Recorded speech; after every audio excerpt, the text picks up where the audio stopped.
So to understand promises, I've got a quick example on the screen. Well, to understand and compare and contrast promises and callback, I've got an example I'm going to go through on the screen. So we have a function which we call onReady. Inside this function, I'm using the built-in setTimeout function. And what this function does is after 200 milliseconds, it calls this function.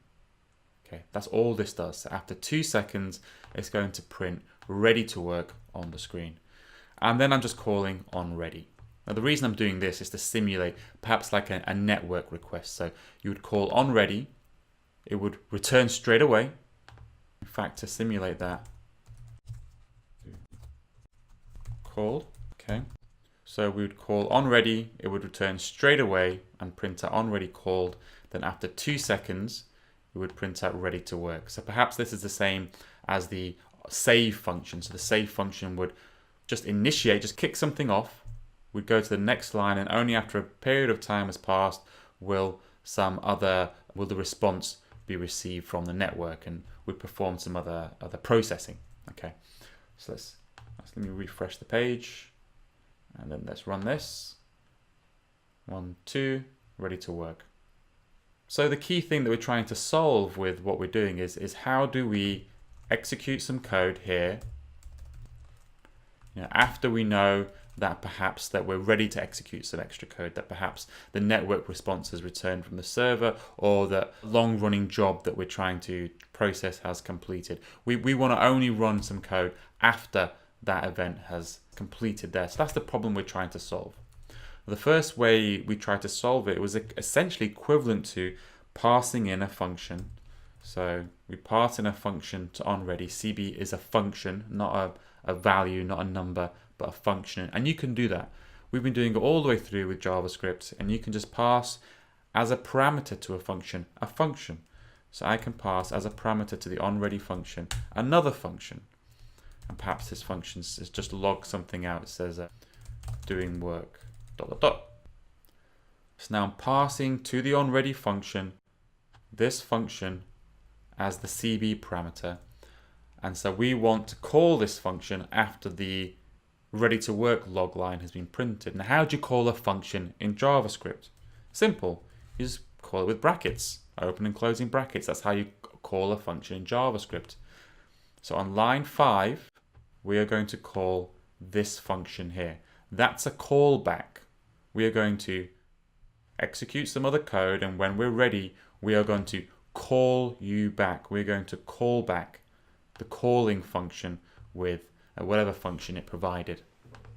Okay, so let's refresh the page to make sure this works. Clear, then run. onReady called, ready to work. As soon as ready to work got printed out, we called callback. Callback is this function here, and then we printed doing work. So under the hood, this is really how callbacks are working in the Parse server code. It's quite simple, really. I mean, callbacks are something that you'd use all over the place in JavaScript with any kind of asynchronous programming. But there's another solution, and that solution is to use something called promises. So promises are a concept. There are many different implementations of promises, as in many different library implementations of promises. The one that Parse has its own one called Parse Promise, but essentially all of them really use the same mechanism and have the same terminology and the same functions. So what I'm about to teach you is pretty much applicable for any promise package that you'll use in JavaScript at least. So what you do is you create a promise. Okay, so you do var promise, or whatever you want to call it, new parse.promise. So we've now created a promise. And then what we do, the last part of the function, is that we return that promise. Okay, so at the start of our function, we create a promise, and at the end of the function, we return a promise. So let me get rid of this callback here. So now the onReady function here, when we call it, we get returned a promise. And a promise object has a function. So we can probably code it like this. So now we've created a promise at the top of the function. We've returned the promise at the bottom of the onReady function. So when we call onReady, As well as kicking off this set timeout, it's also returned a promise. Okay. Now promises have various functions that you can call. One of the functions you can call is called then. So you can do promise.then, and you can pass in a function. And then in this function, let's just add that log line back in. Okay. So what we're doing here is we're then saying call the onReady. The onReady returns a promise. We then call a function on the promise called then, and we pass that. Well, essentially, it is similar to a callback function, but just written a little bit differently. So we pass it a function. And what this is saying is when this promise is resolved or completes, then call this function. Okay, so when onReady completes, then call this function. How do we tell the promise that the onReady function has completed? How do we tell it to call the then function? How do we tell it to do that? We do that by calling promise.resolve. So instead of where you would normally call the callback here, you type promise.resolve. Okay, so let's refresh the page and just make sure this is working. Run. onReady called, 1, 2, ready to work, and then doing work. So let's go through this line by line. So we call onReady. onReady creates a promise, kicks off a timeout, just starts it, doesn't wait for it to end, just starts a timer, and then returns a promise, this promise here. In our code, we then say when onReady completes, when the promise is resolved, then call this function. And then at some point in the callback, in the set timeout callback, which perhaps is equivalent to a network request, so when we get the data back from the network, we call promise.resolve. We're then saying, hey, look, we've got the data, everything's returned. Now call the then function, and that's what's going on. So then when the resolve gets called here, this function gets triggered. Okay? So that's how promises work, and they're just a different way of working other than callbacks. Now because onReady returns a promise, we can actually short circuit all of this. This is what people normally do, is they short circuit this. They do onReady.then. Because onReady already returns the promise, we don't need to store it as a variable. We'll just do onReady, then. So it kind of sounds like English, right? Sounds like when onReady completes, then do this. It's kind of more natural sounding code. Okay, so that's how you handle when things work correctly. What about when things don't work correctly? Okay, so you can pass a second parameter to then a second function which gets called when things go wrong. Okay. Now this might also get passed an error message, so we can just log the error message. Okay, so how do we work with promises so that the error function gets called and not the success function? Okay, so when you call resolve, it calls the success function. When you call reject, it calls the error function in the then. So now, if we click clear, hit run. So you see here, it's printing undefined because actually there's no error object getting returned. How do we actually return some sort of message for the error? Now we do that by passing something to the reject. So we can do something went wrong. So now when reject gets called, it will call the error function. If there is one, you don't have to provide one. If there is one on the then, it will call the error function. And it'll pass as the first parameter, whatever you passed in to the first parameter to the reject. So if I now clear this and hit run, there you go, something went wrong. So another cool feature about promises is that you can chain them. That's to say that you can put in sequence a number of promises, all connected with the then function. So let's actually get rid of the error for now, just to make this simpler.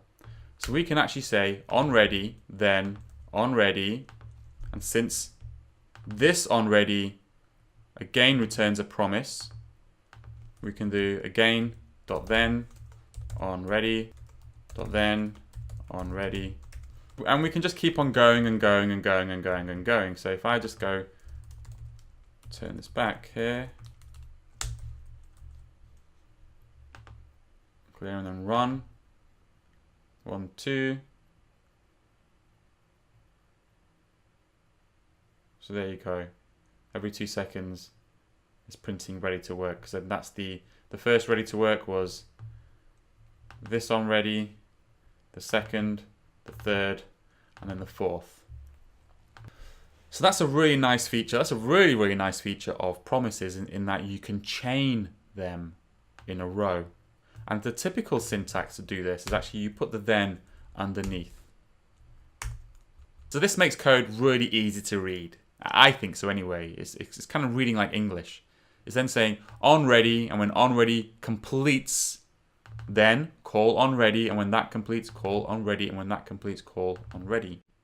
Now note, you're not passing in a function with the brackets. When you add these brackets to a function, what you're really saying is call this function.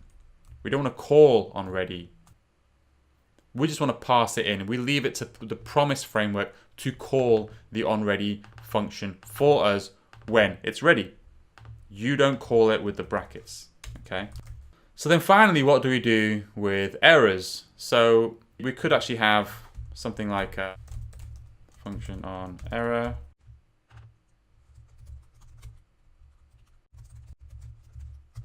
Here.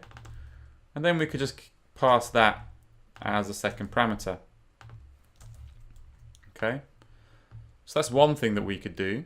And then if I was to clear this and just reject, we click run on ready, and then ready to work. Okay. And then it gets rejected. So then we print the console error. And actually I didn't put the error in there, so just went wrong. Clear that. Okay. So then you can see basically it calls, the first onReady gets called, we call ready to work, and then we reject it. And then once we reject it, the onError handler for the first one gets called because we're passing in an error. It says print something went wrong. But then because we've got error handlers on these other ones, they get called as well, but we're not passing anything through them. So the rest of the chain still gets called, but the kind of error side of the chain gets called, not the success side of the chain. So that's the basics of promises. What I would do if I was you is I would again go to the Parse API and just have a look at the promise section and just have a read through this. Promises are really important. As you can see, it's got some other functions here as well. So we've got always, as, done, fail, is, then, when. These are useful functions to know how they work. But generally I'd recommend for promises, because it's such an important topic, just to read through the API documentation. Just even if you just had a quick scan through it and we're just aware of some of the function names, when you're reading other people's code, you'll kind of recognize it as a feature of promises rather than perhaps something custom.